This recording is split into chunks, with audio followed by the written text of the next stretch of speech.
করেছেন। একদম আপনি যেহেতু মোটা দাগে বলতে বললেন, আমি আরেকটা কোয়েশ্চেন নিতে পারবো। তাহলে মোটা দাগে দুটা পয়েন্ট বলি বিনিয়োগকারীরা বলেছেন। প্রথমটা বলেছেন যারা প্রথমবারের মতো বাংলাদেশে এবার এসেছেন, তারা সবাই বলেছেন যে ওনাদের পরিচিত যত অর্গানাইজেশন আছে এবং কোম্পানি আছে তাদেরকে আসলে ঠিক এনাদের মতো করে আমাদের বাংলাদেশে একবার নিয়ে আসা দরকার।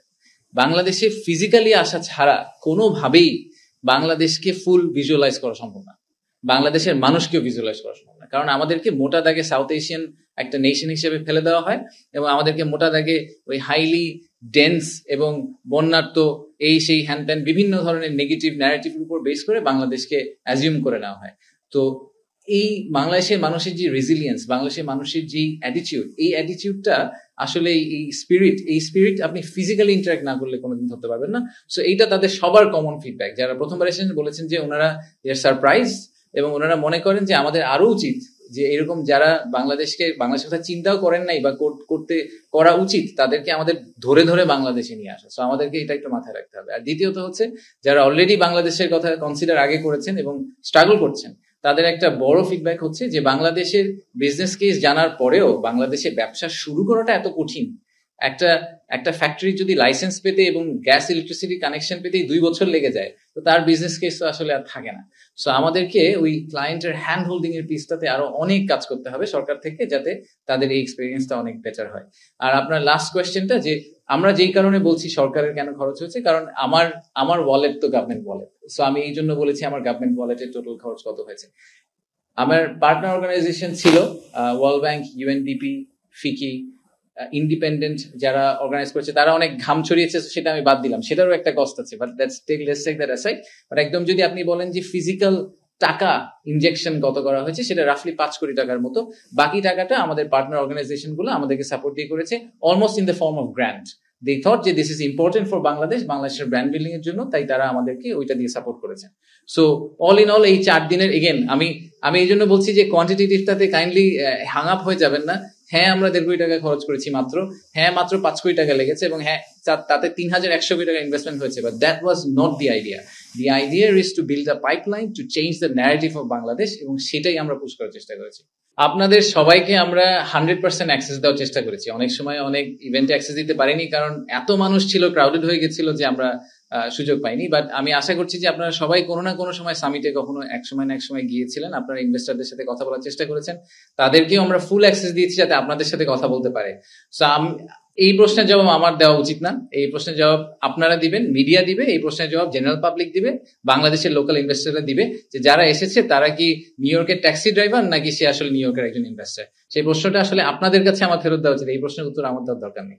আমি খুব একদম ফাউন্ডেশনাল পয়েন্ট থেকে শুরু করি। আমরা যখন সামিটের রেজিস্ট্রেশন নিয়েছি, তখন আমরা ক্যাটাগরিক্যালি তাদের ইমেল অ্যাড্রেস, কন্ট্যাক্ট নাম্বার, প্রত্যেকটা জিনিস খুব ডিলিজেন্টলি নিয়েছি, ইচ্ছা করে নিয়েছি, কারণ আমাদের মেইন টার্গেট ছিল যে ওনারা আসুক আর না আসুক, ওনারা যেহেতু রেজিস্ট্রেশন করেছেন তার মানে ওনারা আগ্রহ দেখিয়েছেন।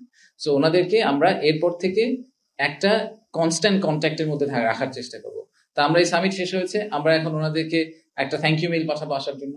তারপরে আমরা বলবো যে আপনাদের সাথে আমাদের এই মানুষের কথা হয়েছিল, এই ফিডব্যাক ছিল, তো আপনারা এরপরে আপনাদের ফার্দার কোনো কোয়েশ্চেন আছে কিনা।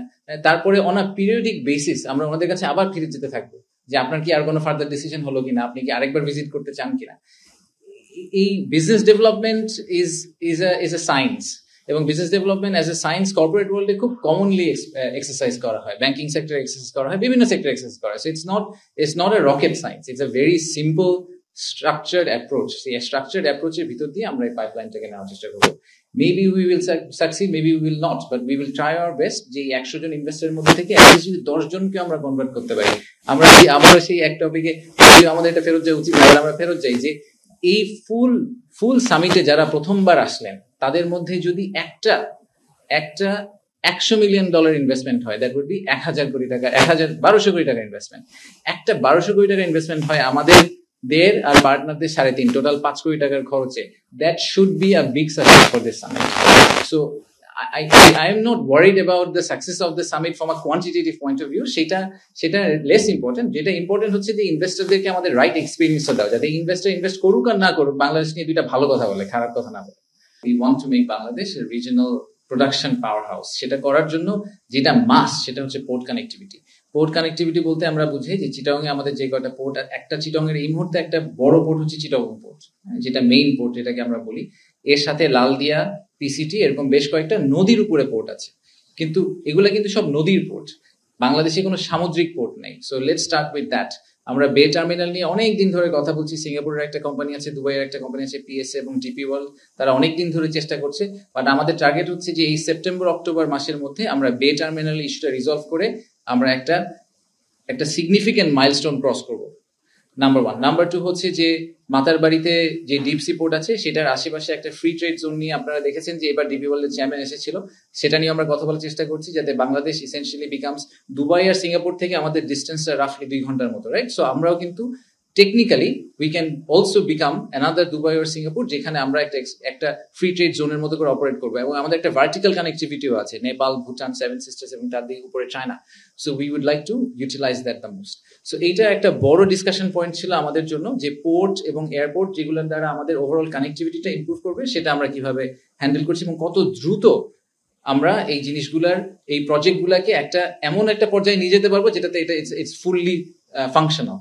আচ্ছা, দ্বিতীয় হচ্ছে যে বিডার ক্ষেত্রে কয়েকটা ইন্টারেস্টিং টপিক নিয়ে কথা হয়েছে। একটা হচ্ছে যে এফডিআই তে আমরা প্রণোদনা দিতে পারি কিনা, এটা নিয়ে আমরা একটা ডিসকাশন করেছি। যে ধরেন বাংলাদেশি একজন প্রবাসী, নন রেসিডেন্ট বাংলাদেশি, যিনি চায়নায় থাকেন, উনি চাইনিজ ভাষা জানেন, উনার যেই চাইনিজ কোম্পানি আবার স্পেসের অ্যাক্সেস আছে, এটা বিডার কখনো হবে না, বাংলাদেশের কোনো মানুষের কখনো হবে না। তো উনি যদি একটা $100 মিলিয়ন ইনভেস্টমেন্ট নিয়ে আসেন, তো আমরা তো বাংলাদেশের রেমিটেন্স পাঠালে 2.5% করে ক্যাশব্যাক দিই। তো একটা ভদ্রলোক যদি $100 মিলিয়ন ইনভেস্টমেন্ট নিয়ে আসেন, তাকে আমরা কেন একটা পার্সেন্টেজ কনসালটেন্সি ফি হিসেবে দিতে পারি না বা প্রণোদনা হিসেবে দিতে পারি না? সো আমরা এরকম একটা মডেল নিয়ে কাজ করছি, যাতে যে কোনো বাংলাদেশি ইন্ডিভিজুয়াল যদি বিদেশ থেকে ইনভেস্টমেন্ট নিয়ে আসেন নিজে স্বপ্রণোদিত হয়ে, এবং ওটাতে উনি ফুল প্রসেসে পার্টিসিপেট করেন, তাহলে ওনাকে কিভাবে আমরা এক ধরনের এই ঠিক রেমিটেন্সের মতো সাম ফর্ম অফ রিওয়ার্ড আমরা পুশ করতে পারি। আরেকটা জিনিস নিয়ে কথা হয়েছে, যেটা শফিক ভাই বললেন, যে অর্গানাইজেশন গুলোকে কিভাবে আমরা একসাথে করে নিয়ে আসতে পারি, সেটা আমরা চেষ্টা করছি। এটা নিয়ে সপ্তাহের মধ্যে একটা হাই পাওয়ার্ড কমিটিকে একটা ফাইনাল ভিউ দিতে হবে যে ওটার চেহারাটা কিরকম হবে, এবং সেখান থেকে আমরা মুভ অন করার চেষ্টা করবো। বেজার আন্ডারে আমরা প্রায় 10টা, আপনাদেরকে আমি আগে বলেছি যে 100টা ইকোনমিক দরকার নেই, আমরা বেজার আন্ডারে 10টা ইকোনমিক জোনকে আজকে বাতিল করার ঘোষণা নিয়েছি। যে বা সেগুলোর মধ্যে সোনাদিয়া আছে, যেটার কথা আপনারা অনেক শুনেছেন, সুন্দরবনে একটা আছে, অ্যাপারেন্টলি ইকো ট্যুরিজম পার্ক হওয়ার কথা ছিল। সো এরকম বেশ কয়েকটা 10টা টোটাল ইকোনমিক জোনকে আমরা we are cancelling the licence for the economic zone, because we don't think it's necessary. যে কটা আছে সেগুলোকে ঠিকভাবে করতে হবে। আর এই সাথে আরেকটা জিনিস নিয়ে আমরা কথা বলেছি, সেটা হচ্ছে যে ভবিষ্যতে যখন ইকোনমিক জোন ডিটারমিন করা হবে, তো সেই ইকোনমিক জোন ডিটারমিন করার যে প্রসেসটা, এটা প্রচন্ড সাবজেক্টিভ এই মুহূর্তে, এবং বেজা ইউনিল্যাটারালি অনেক সময় ইকোনমিক জোন ডিক্লেয়ার করে ফেলতে পারে প্রধান উপদেষ্টার কার্যালয় বা প্রধানমন্ত্রীর কার্যালয়ের সাপোর্টে। বাট আমরা যেটা মনে করি যে এটা করলে যেটা সমস্যাটা হয়, সেটা হচ্ছে যে ইকোনমিক জোন ডিক্লেয়ার করার পরে যখন গ্যাস, পানি এবং মিনিস্ট্রি অফ এনভায়রনমেন্টের কাছ থেকে এনভায়রনমেন্ট পারমিট নিতে যায়, ওই পারমিশন গুলো আর পাওয়া যায় না এবং তাদের থেকে ওই বাইন গুলা থাকে না। তো আমরা বলতে চাচ্ছি যে ইকোনমিক জোন ডিক্লারেশন প্রসেসের ভিতরে একটা ইন্টার মিনিস্ট্রিয়াল কনসালটেশন হওয়া উচিত, এবং অন্যান্য মিনিস্ট্রির বাইন থাকা উচিত, এবং তাদেরকেও একসেপ্ট এবং কমিট করতে হবে যে হ্যাঁ, আমি যদি এই ফেনীতে একটা ইকোনমিক জোন করি, তাহলে ফেনীর ওই ইকোনমিক জোনে গ্যাস দেওয়ার দায়িত্ব এনার্জি মিনিস্ট্রির, এনভায়রনমেন্ট ক্লিয়ারেন্স দেওয়ার দায়িত্ব মিনিস্ট্রি অফ এনভায়রনমেন্টের। এরকম প্রত্যেকে ফুল কমিটমেন্ট নিয়ে তারপরে আমরা ইকোনমিক জোন ডিক্লেয়ার করব, তার আগে আমরা ডিক্লেয়ার করব না। কারণ সেটা করার পরে এই যে আমরা বছরের পর বছর ধরে ঝুলে থাকি, আমরা ইনভেস্টরদেরকে অ্যাক্সেসটা দিতে পারি না। তো এগুলো হচ্ছে সাম অফ দ্য কি ডিসিশনস মেড। এবং আচ্ছা, সরি, হ্যাঁ, ওয়ান স্টপ সার্ভিস নিয়ে অনেক লম্বা কথা হয়েছে আজকে। আমরা এই ওয়ান স্টপ সার্ভিস নিয়ে অনেকদিন ধরে ঘুরপাক খাচ্ছি। তো একটা বড়, আমি ইনভেস্টরদের সাথে কথা বলে সবসময় যেটা শুনি, সেটা হচ্ছে এখানে দুইটা সমস্যা। একটা হচ্ছে যে ওয়ান স্টপ সার্ভিস, যেটাকে আমরা ডিজিটাল বলি, এটা এখন অনেক ক্ষেত্রেই ম্যানুয়াল। তাদেরকে ম্যানুয়ালি বিভিন্ন জায়গায় গিয়ে কাজ করতে হয়। তো প্রধান উপদেষ্টা একটা নির্দেশনা দিয়েছেন যে কোনো সার্ভিস যেটা ম্যানুয়াল বা তার পাশাপাশি ডিজিটাল সার্ভিসও, সফটওয়্যার সার্ভিস আছে, সেখানে ম্যানুয়াল সার্ভিসটা আগামী 1 মাসের মধ্যে বন্ধ করে দিতে হবে। Everything will be digital. তাতে যেটা সুবিধা হবে সেটা হচ্ছে রেন্ট সিকিং বিহেভিয়ার সিগনিফিকেন্টলি কমে যাবে। আর দ্বিতীয়ত হচ্ছে যে উনি বলেছেন, যেটা আমাদের প্রস্তাব ছিল, যে ইনভেস্টরের পয়েন্ট অফ ভিউ থেকে সে একটা সিঙ্গেল পজিশনে তার ল্যান্ড করা উচিত, তাকে সবসময় একটা সিঙ্গেল ওয়েবসাইটে যেতে হবে। আমরা ওটাকে ধরেন যদি বলি বাংলাদেশ ইনভেস্টমেন্ট পোর্টাল, সে বাংলাদেশ ইনভেস্টমেন্ট পোর্টালে লগ ইন করবে, তার যার কাছে সার্ভিস লাগবে সেটা ব্যাক এন্ডে সরকার ম্যানেজ করবে। তার যদি ব্যবসার সার্ভিস লাগে, তাহলে ওই সফটওয়্যার তাকে ব্যবসার রুটে নিয়ে যাবে, বাট তার জন্য একটা সিঙ্গেল ইন্টারফেস করতে হবে। এখন যেটা হয়, আপনার ট্রেড লাইসেন্স করতে গেলে যেতে হয় আরজেসির ওয়েবসাইটে, আপনার ল্যান্ডের বিউটেশন করতে হলে যেতে হয় ল্যান্ডের ওয়েবসাইটে, আপনাকে বেবজা সার্ভিস পেতে হলে যেতে হবে বেবজার ওয়েবসাইটে, বেজা সার্ভিস পেতে হলে বেজার ওয়েবসাইটে। None of these are realistic. যে কোনো ইনভেস্টরের জন্য এটা প্রচন্ড পেইনফুল, স্পেশালি বিদেশিদের জন্য আরো পেইনফুল, কারণ ওরা বুঝেনি না যে কোথায় থেকে শুরু করতে হবে। এইটাকে আমরা বন্ধ করে আমরা একটা সিঙ্গুলার ল্যান্ডিং প্ল্যাটফর্মে নিয়ে আসার ডিসিশন নিয়েছি। সো একদম টপ লেভেলে ওভারলেইং একটা লেয়ার থাকবে যেখানে ইনভেস্টর ল্যান্ড করবেন, তারপরে সফটওয়্যার তাকে ডিফারেন্ট ডিরেকশনে ডিরেক্ট করে দিবে ডিপেন্ডিং অন তার রিকোয়ারমেন্ট। সো এরকম একটা ডিসিশন নেওয়া হয়েছে আজকে ওয়ান স্টপ সার্ভিসের ক্ষেত্রে। তো এগুলাই মেজর ডিসিশনস, বাট আমাদের এই ডিসিশনটাও নেওয়া হয়েছে যে গভর্নিং বোর্ডের মিটিং, আপনারা জানি না ওনাকে জানেন কিনা, যে বেজা আর বিডার শেষ গভর্নিং বোর্ড মিটিং হয়েছে অগাস্ট 2020 সালে, পিপিপি অথরিটিটা হয়েছে 2019 সালে, আর বেবজাটা সম্ভবত 2018 সালে। সো এই প্রত্যেকটা গভর্নিং বোর্ডের মিটিং 5, 6, 7 বছর পর পর হচ্ছে। This is not a structured approach. Governing বোর্ডের মিটিং অ্যাটলিস্ট প্রতি 3 মাস পর পর হওয়া উচিত, ওয়ার্স্ট কেস 6 মাস পর পর, কারণ অনেক সিদ্ধান্ত গভর্নিং বোর্ডের ছাড়া এই অর্গানাইজেশনগুলো নিতে পারে না।